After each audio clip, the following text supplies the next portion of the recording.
జనరల్‌గా ఈ కో లివింగ్‌లో ఉన్న వాళ్ళ దగ్గరికి పేరెంట్స్ ఒప్పుకుంటారు. వచ్చి ఉండే ఫెసిలిటీ ఉంటుందా అండి? ఆ ఫీజిబిలిటీ?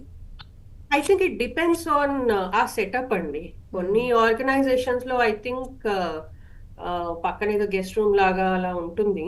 కొన్ని బిల్డింగ్స్‌లో అలా మేనేజ్మెంట్ ఇట్ డిపెండ్స్ ఆన్ అది ఎవరు రన్ చేస్తున్నారు అనేది. ఓకే. వాళ్ళు అలౌ చేసి గెస్ట్ రూమ్ ఉందండి. మీరు ఉండొచ్చు ఒక 2, 3 డేస్ విజిటింగ్‌కి అయితే అని అలా అలౌ చేయొచ్చు. హ్మ్. అయితే కో లివింగ్‌లో ఉన్న తర్వాత డెఫినెట్‌గా కూడా మ్యారేజ్ ప్రపోజల్స్ అవి జరుగుతూ ఉన్నప్పుడు స్వతహాగానే అబ్బాయి ఏంటి, అమ్మాయి ఏంటి, ఏం చేస్తూ ఉంటారు, వాళ్ళ ఆఫీస్ ఎక్కడ, వాళ్ళ ఫ్రెండ్స్ ఏంటి అనేది ఎంక్వైరీస్ చేస్తూ ఉంటారు. సో, ఇఫ్ ఇన్ కేస్ అబ్బాయి కానీ, అమ్మాయి కానీ ఇలా కో లివింగ్‌లో ఉన్నారు అని తెలిసినప్పుడు సో, ఇలాంటి టైం వాళ్ళకి కొంచెం టఫ్ ఫేస్ అని మనం అనుకోవచ్చా? అవును. హ్మ్. ఇప్పుడు రైట్ నౌ మనము ఉన్న ట్రాన్సిషన్ ఎలా ఉందంటే పేరెంట్స్ వరకు ఇంకా గూడా కొంచెం ట్రెడిషనల్ థింకింగ్‌లోనే ఉన్నారు. హ్మ్. వాళ్ళు అంటే ఈ కో లివింగ్ లేకపోతే అమ్మాయిలు, అబ్బాయిలు డేటింగ్, మ్యారేజ్ కన్నా ముందు అనేది ఇంకా పేరెంట్స్‌లో ఆ యాక్సెప్టెన్స్ రాలేదు. సో, ఇప్పుడు మీ అమ్మాయికి మీరు చూస్తున్నారు మ్యాచెస్ అనంటే ఖచ్చితంగా ఆ అబ్బాయి ఎక్కడున్నాడు? లేకపోతే అబ్బాయికి చూస్తున్నారంటే అమ్మాయి ఎక్కడుంది? ఎలాంటి వాతావరణంలో ఉంది? ఎలాంటి వాళ్ళతో తిరిగింది?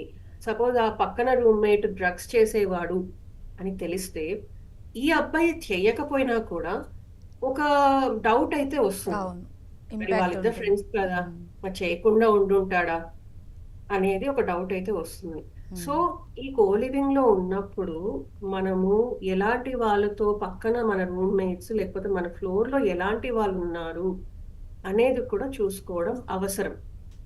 సో, నేనంటానేంటి అనంటే, ఈ పిల్లలు పేరెంట్స్‌కి క్లియర్‌గా చెప్పి, అమ్మా, నాన్న నేను కో లివింగ్ బిల్డింగ్‌లో ఉంటున్నాను అని ఒక మాట పేరెంట్స్‌కి చెప్తే బెటర్.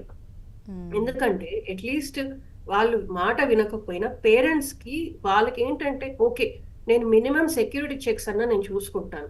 అప్పుడప్పుడొచ్చి నేను గెస్ట్ రూమ్‌లో ఉండి పక్కన తోటి వాళ్ళు ఎలా ఉన్నారు, ఏంటి అనేది నేను చూసుకుంటాను. అంటే కొన్ని సేఫ్టీ మనము లెవెల్స్ కొంతవరకు పేరెంట్స్ చేసుకోవచ్చు.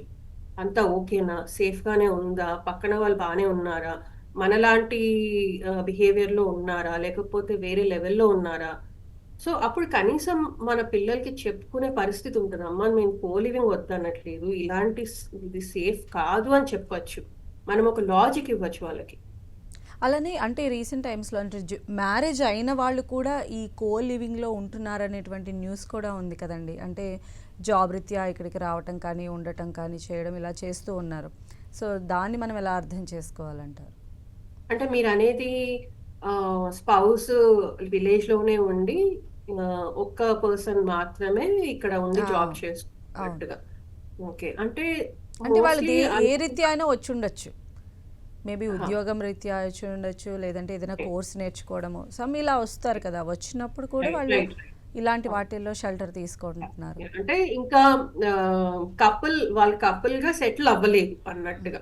అలా ఉన్నప్పుడండి యూజువల్‌గా ఆహ్, నిజంగానే ఆ ప్రయత్నంలోనే చేస్తారు వాళ్ళు. కో లివింగ్ ఏంటి అనంటే ఈజీ అంట. మనీ మనకి ఎక్కువ పెట్టకుండా ఇప్పుడు మీరేదో హోటల్‌లో ఉండాలి, లేకపోతే ఫ్రెండ్ వాళ్ళ అపార్ట్‌మెంట్ షేర్ చేసుకోవాలి అని అన్నప్పుడు మీకెక్కువ ఖర్చవుతుంది. అండ్ వాళ్ళు ఫైనాన్షియల్‌గా ఇంకా సెటిల్ అవ్వలేదు. సో, జాబ్ వెతకడానికో, లేకపోతే కోర్స్ చేయడానికొచ్చినప్పుడు మనీ అంతగా ఉండదు చేతిలో. సో, ఈజియెస్ట్ థింగ్ ఏని అంటే మనకి వర్కింగ్ హాస్టల్‌లో ఉండాలన్నా కూడా మరి జాబ్ ఉంటేనే ఇస్తారు. సో, అప్పుడు ఏంటంటే ఇలాంటి తక్కువ ఖర్చులో అయ్యేవి వెతుక్కుంటారు అట్లా ఓకే. ఉన్నప్పుడు. అసలు ఈ కో లివింగ్ అనేది చట్ట ప్రకారంగా కరెక్టేనా అంటారా? చట్టపరంగా అన్నప్పుడండి అంటే వీటికి ఆహ్, పర్మిషన్స్ కానీ లేకపోతే ఆ! కో లివింగ్ అంటే స్పేస్ మీరు ప్రాస్టిట్యూషన్ జరగనంత వరకు అంటే మనకి సెక్షువల్ రిలేషన్‌షిప్ బేస్డ్ ఆన్ అంటే ఇద్దరి ఒప్పందంతోని మేజర్ ఆఫ్టర్ 18 ఒక అమ్మాయి, ఒక అబ్బాయి సెక్షువల్ రిలేషన్‌షిప్‌లో ఉన్నారు అనంటే, అది మనీ కోసం కాదు. వాళ్ళ రియల్ ఇంట్రెస్ట్ కోసం ఉన్నారు అనంటే, ఏ చట్టం కూడా దాన్ని కాదు అని అనలేదు. ఓకే. లీగల్‌గా దాన్ని ఇల్లీగల్ అనలేము. రైట్? హ్మ్. కాకపోతే ఎప్పుడు ఇల్లీగల్‌గా అవుతుంది లేకపోతే ఆ బిల్డింగ్ ఓనర్‌కి లీగల్ ప్రాబ్లమ్స్ రావచ్చు అనంటే, ఆ బిల్డింగ్‌లో ఏదన్నా మనీ కోసం సెక్షువల్ ఫేవర్స్ అనేది జరుగుతున్నప్పుడు. అంటే ఒక అబ్బాయి ఆ, డబ్బు తీసుకొని అమ్మాయిలను సుఖపెట్టడము, లేకపోతే ఒక అమ్మాయి డబ్బు తీసుకొని అబ్బాయిలను సుఖపెట్టడం అనేది జరిగినప్పుడు అది ఓనర్ కి అకౌంటబిలిటీ ఉంటుంది. తర్వాత అది చేసే వాళ్ళని కూడా అరెస్ట్ చేయొచ్చు అది తెలిసినప్పుడు. ఓకే.